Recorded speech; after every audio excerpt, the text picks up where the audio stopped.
आज का पाठ है हमारा मियाँ नसीरुद्दीन।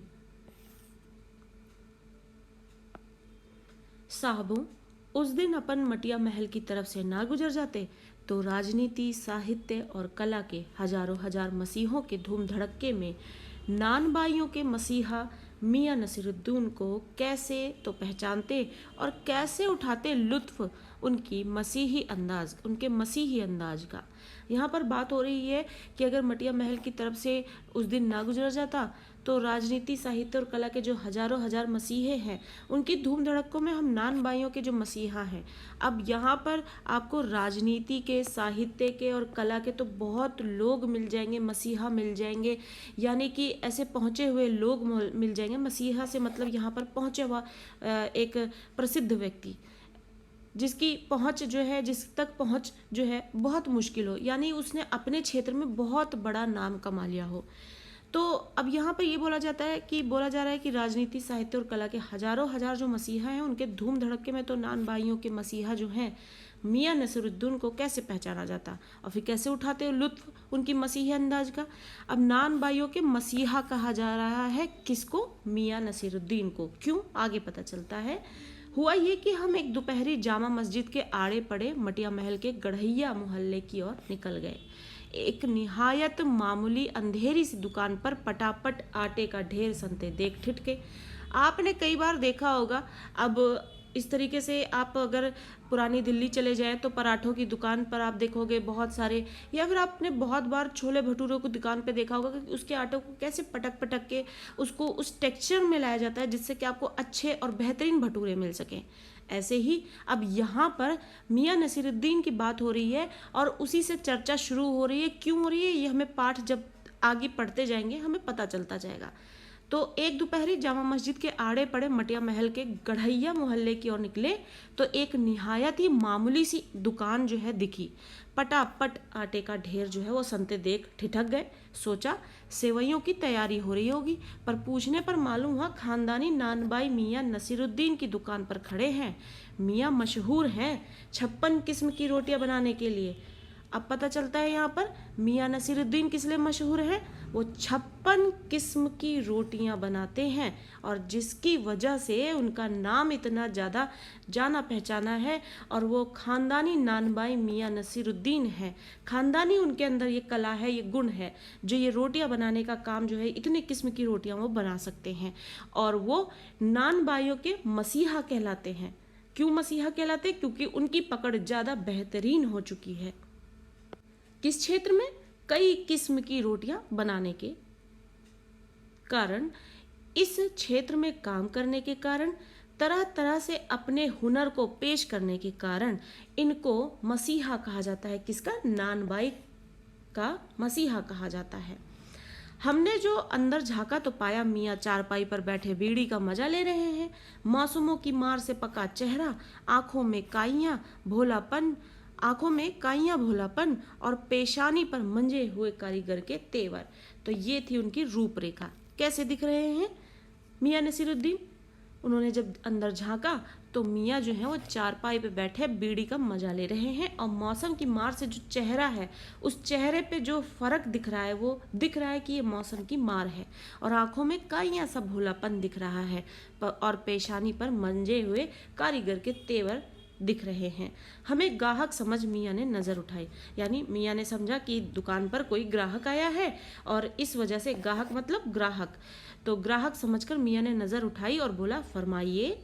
झिझक से कहा, आपसे कुछ एक सवाल पूछने थे, आपको वक्त हो तो? मियाँ नसीरुद्दीन ने पंच हजारी अंदाज से सिर हिलाया। निकाल लेंगे वक्त थोड़ा, पर ये तो कहिए आपको पूछना क्या है? फिर घूर कर देखा और जोड़ा, मियाँ कहीं अखबार नवीस तो नहीं हो? यह तो खोजियों की खुराफात है। हम तो अखबार बनाने वाले और अखबार पढ़ने वाले दोनों को ही निठल्ला समझते हैं। अब जब यहाँ पर ग्राहक के रूप में उनको समझकर अब मियाँ नसीरुद्दीन जो है उनसे ये बोला जाता है कि हमें आपसे कुछ प्रश्न पूछने हैं, लेकिन मियाँ नसीरुद्दीन जो है वो ग्राहक समझकर उनसे कहते हैं, फरमाइए। पर वो कहते हैं कि हमें आपसे कुछ सवाल पूछने, क्या आप वक्त निकाल लेंगे? नसीरुद्दीन जी कहते हैं कि वक्त तो निकाल लेंगे, लेकिन आप ये बताइए कहीं आप अखबार नवीस तो नहीं है, यानी अखबार वाले तो नहीं है जो पूछताछ करते हैं, खोजियों की खुराफात है।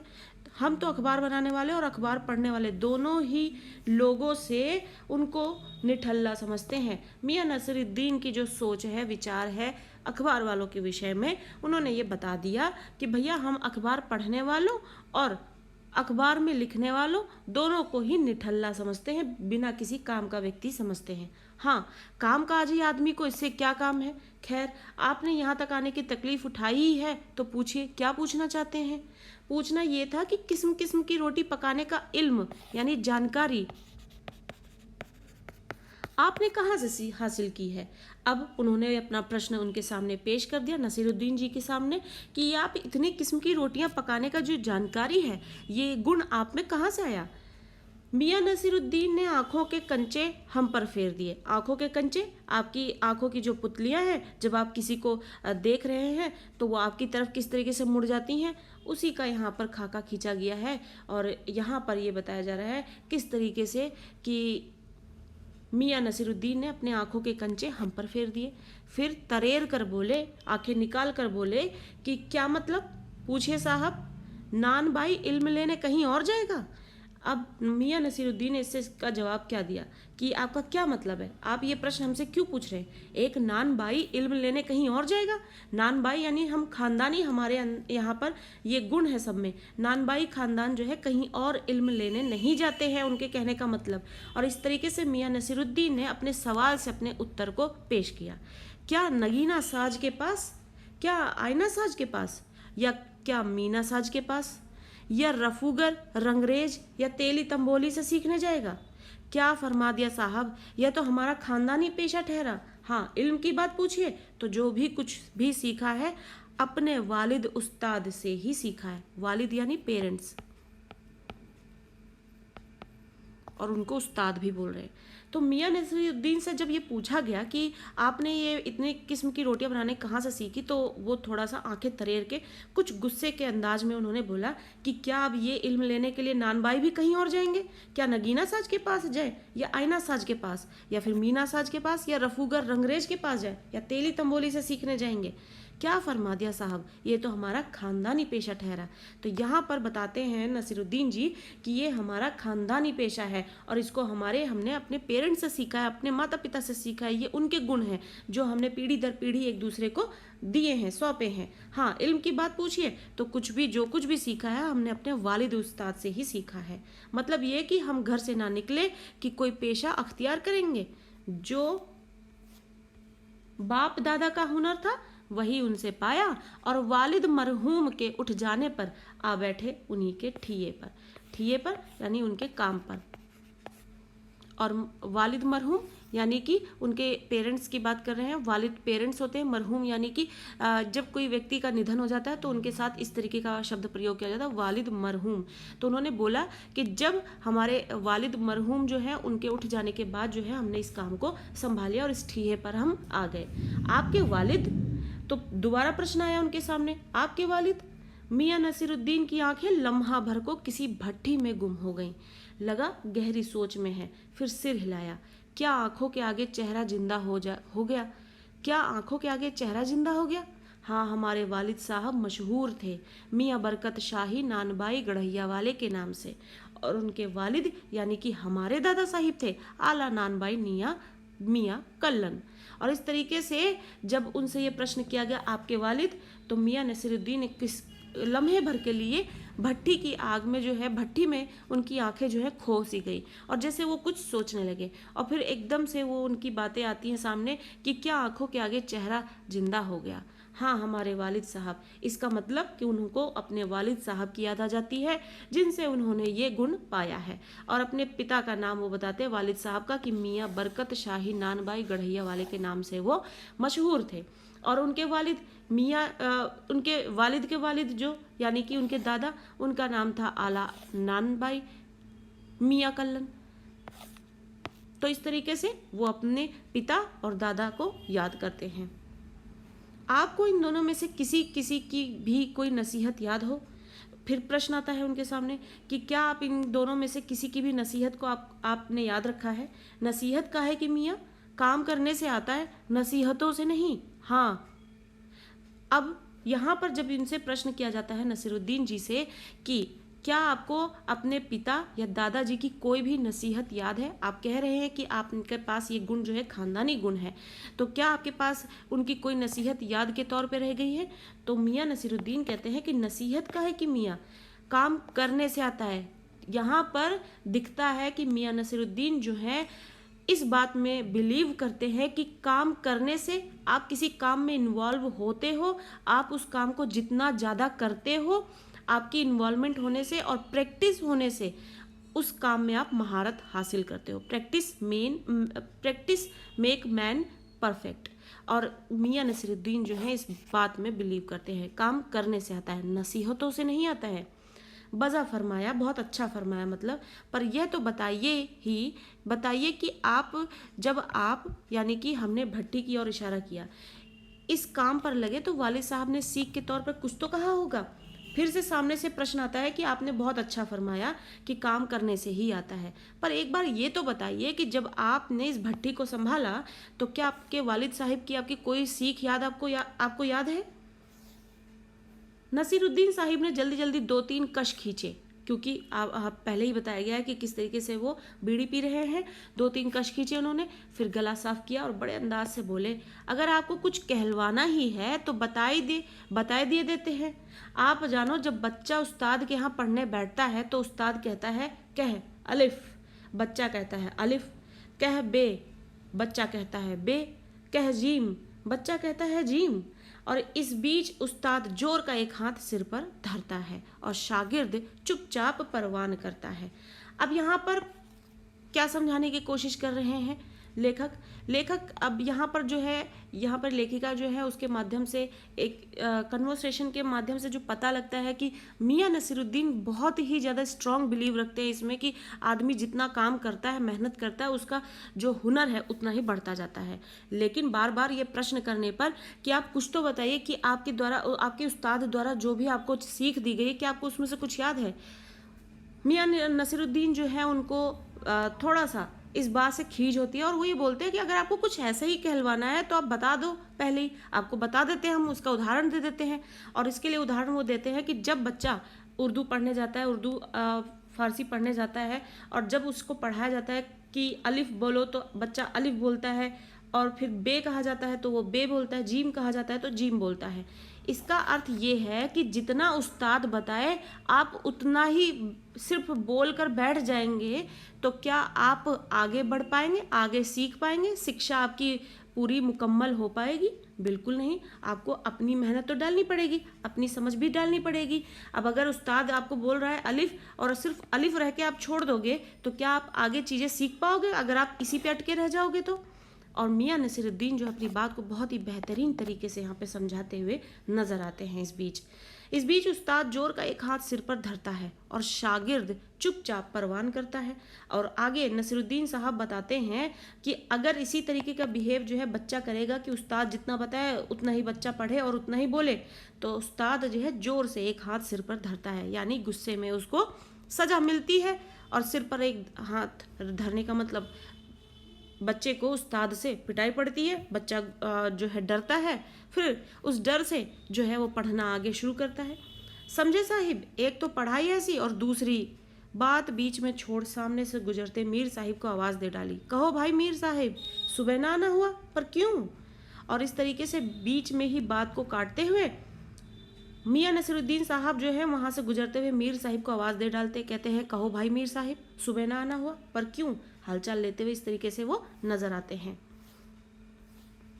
मीर साहिब ने सिर हिलाया, मियाँ अभी लौट के आते हैं तो बताएंगे।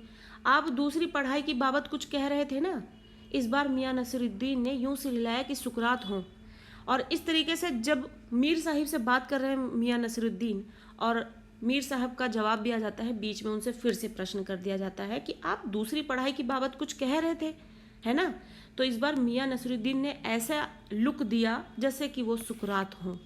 सुकरात, जैसा कि हम सभी जानते सुकरात कौन है, तो अब ऐसा लुक दिया उन्होंने कि जैसे लगता है कि वो सुकरात हो। हाँ, एक दूसरी पढ़ाई भी होती है। सुनिए, अगर बच्चे को भेजा मदरसे तो बच्चा ना कच्ची में बैठा, ना बैठा वह पक्की में, ना दूसरी में, और जा बैठा तीसरी में। हम ये पूछेंगे कि उन 3 जमातों का क्या हुआ, क्या हुआ उन 3 क्लासों का।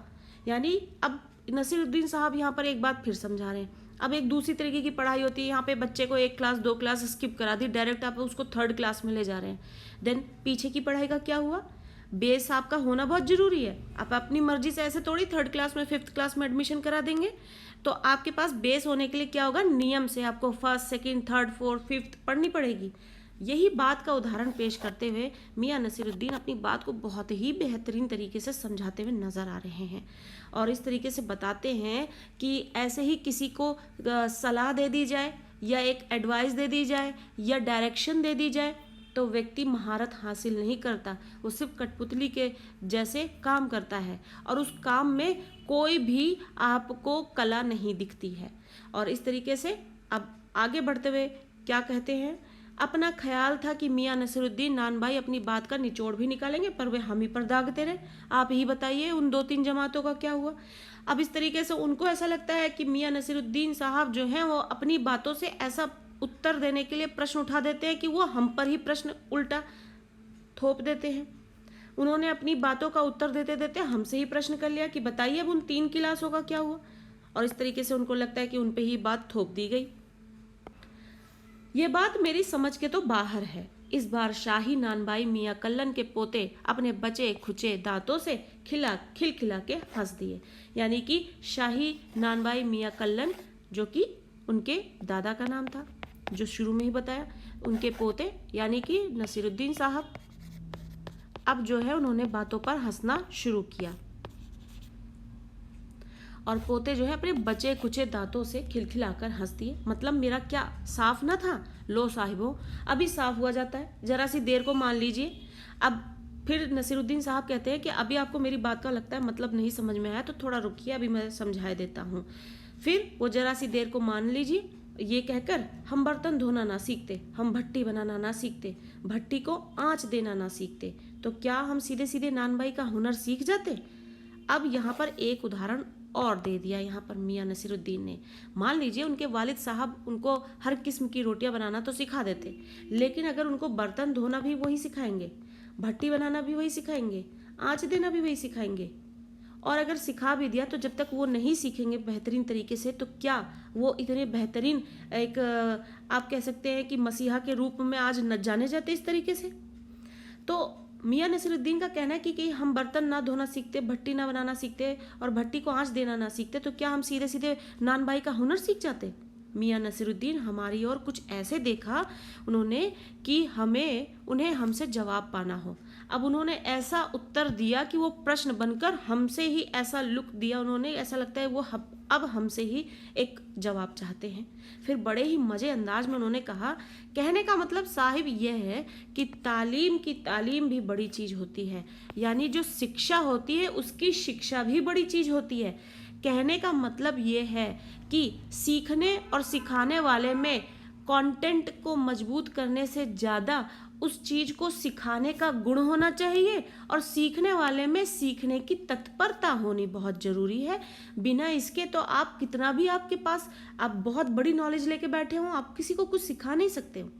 एक व्यक्ति है जिसके पास अपार ज्ञान है, लेकिन उसको पढ़ाना नहीं आता, तो अपार ज्ञान होने की वजह से वो टीचर नहीं हो सकता, एक शिक्षक नहीं हो सकता।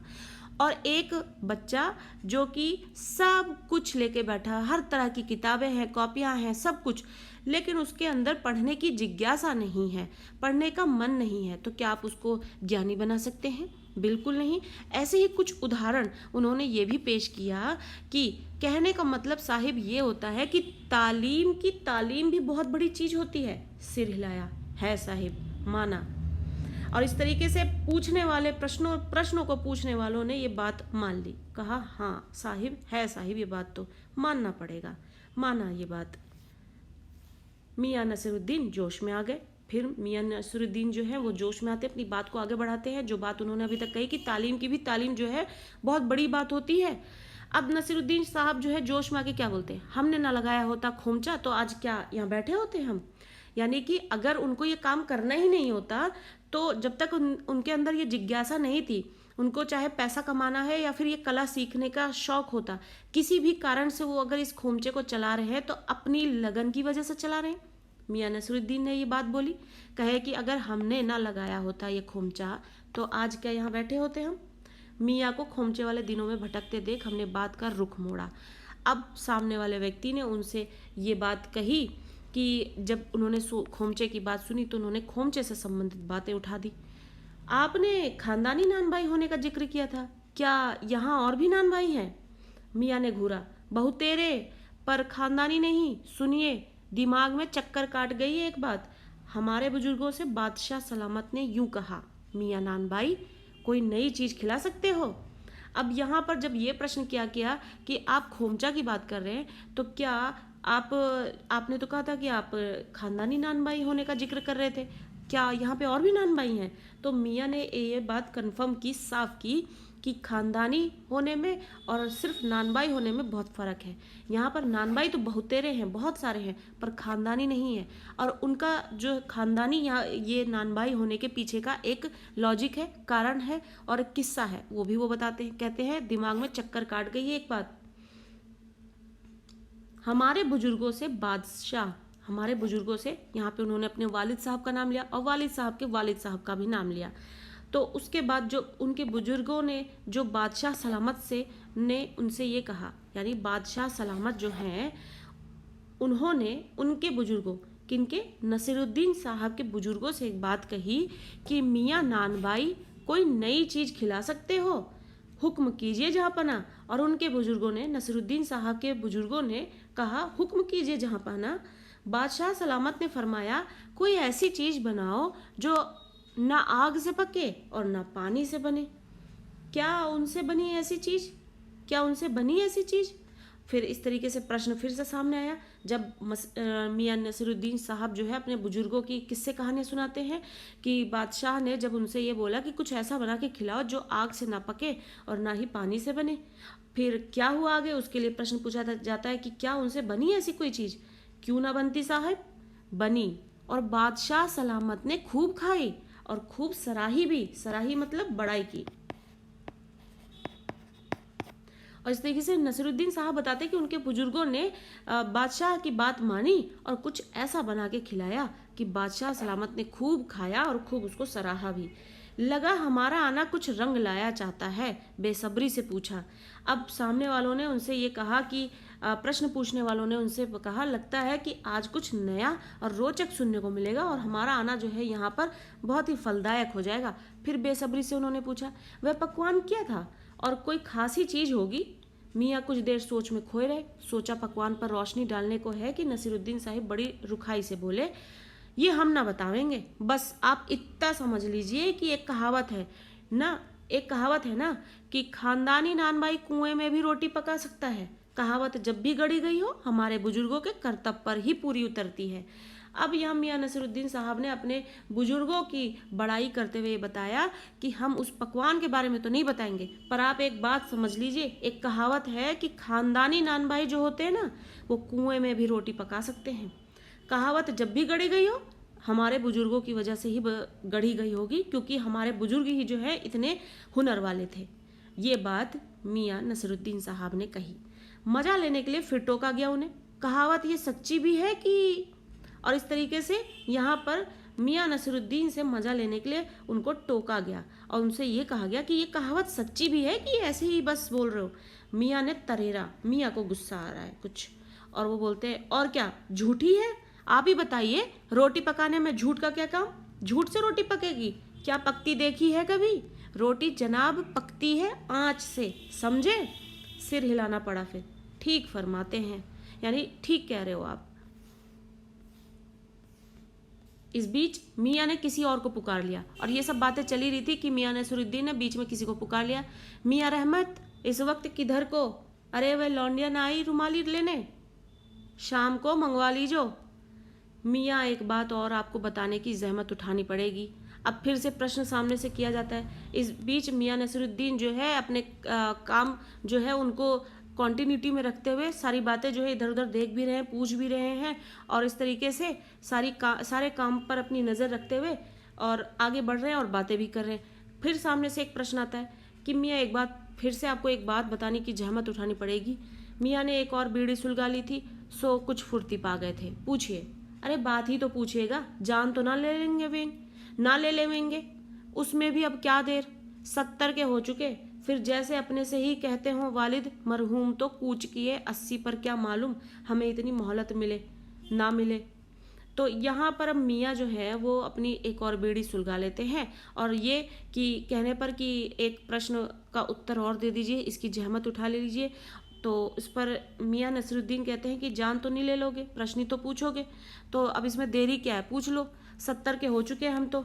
फिर जैसे अपने से ही कहते हो वालिद मरहूम तो कूच किए 80 पर, क्या मालूम हमें इतनी भी मोहलत ना मिले। तो इस पर अपने आप से ही वो बड़बड़ाते हुए या फिर अपने आप से ही बात करते हुए कहते हैं कि हमारे वालिद मरहूम तो जो हैं वो 80 पार कर लिए थे, लेकिन हमें क्या पता इतनी मोहलत मिले या ना मिले। इस मजमून पर हमसे कुछ कहते न बनाया तो कहा, अभी यही जानना था कि आपके बुजुर्गों ने शाही बावर्ची खाने में तो काम किया ही होगा। मियाँ ने बेरुखी से टोका, वह बात तो पहले हो चुकी ना। हो तो चुकी साहिब, पर जानना यह था कि दिल्ली के किस बादशाह के यहाँ पे आपके बुजुर्गों ने काम किया, या फिर आपके बुजुर्ग काम किया करते थे। सामने से प्रश्न किया गया जब मियाँ नसरुद्दीन साहब ने अपने बुजुर्गों के विषय में बड़े बड़े किस्से सुनाए कि किस तरीके से बादशाह की इजाज़त पर उन्होंने ऐसा कुछ बना के खिलाया कि बुजुर्गों द्वारा जो काम किया गया उसके लिए बादशाह ने बहुत ही वाह भी की और उसको पेट भर खाया भी। अब यहाँ पर उनके सामने इसी के कारण एक प्रश्न आ जाता है कि दिल्ली के किस बादशाह के यहाँ उन्होंने ये काम किया है, आपके बुजुर्ग ने काम किया करते थे। अजी साहिब, क्यों बाल की खाल निकालने पर तुले हैं? कह दिया ना कि बादशाह के यहाँ काम करते थे, सो क्या काफ़ी नहीं है? हम खिसियानी हंसी हंसे। है तो काफ़ी, पर जरा नाम ले लेते तो उसे वक्त से मिला लेते। तो अब फिर से उनसे यहाँ पर जो है मियाँ नसरुद्दीन से ये चीज़ क्लियर करने की कोशिश की जा रही है कि एक बार आप बता ही देते कि कौन से बादशाह के यहाँ काम करते थे, तो हम उस वक्त से मिला लेते और फिर हमें हमारी जानकारी भी पक्की हो जाती। पर मियाँ नसरुद्दीन साहब को इस बात से खीज होती है कि उन्हें बाल की खाल नहीं निकालने देना है, जितना बता दिया उतनी इन्फॉर्मेशन काफ़ी होनी चाहिए उनके लिए।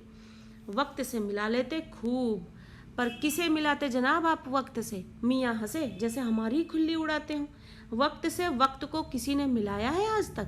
खैर पूछिए, किसका नाम जानना चाहते हैं? दिल्ली के बादशाह का ही ना, उनका नाम कौन नहीं जानता? जहाँ पना बादशाह सलामत ही ना। कौन से? बहादुर शाह जफर की? मियाँ ने खींच कर कहा। फिर अलट पलट के वही बात, लिख लीजिए बस यही नाम। आपको कौन से बादशाह के नाम चिट्ठी रुक्का भेजना है कि डाक खाने वालों के लिए सही नाम पता ही जरूरी है। फिर उन्होंने यही बोला। यहाँ पर जब मियाँ नसीरुद्दीन साहब को जो है ये पूछा जा रहा है कि कौन से बादशाह के यहाँ आपके बुजुर्ग जो है काम किया करते थे, आप एक बार बादशाह का नाम तो ले लीजिए, हमारी जानकारी पक्की हो जाएगी। मियाँ नसीरुद्दीन साहब जो है वो फिर से वही कहते हैं और कहते हैं कि बादशाह के यहाँ काम करते हैं, दिल्ली के बादशाह के यहाँ काम किया था उन्होंने। आपको क्या करना है इससे नाम जानकर? कौन सा आपको चिट्ठी पत्री लिखनी है और डाक खाने वाले को सही सही नाम पता ही देना जरूरी है?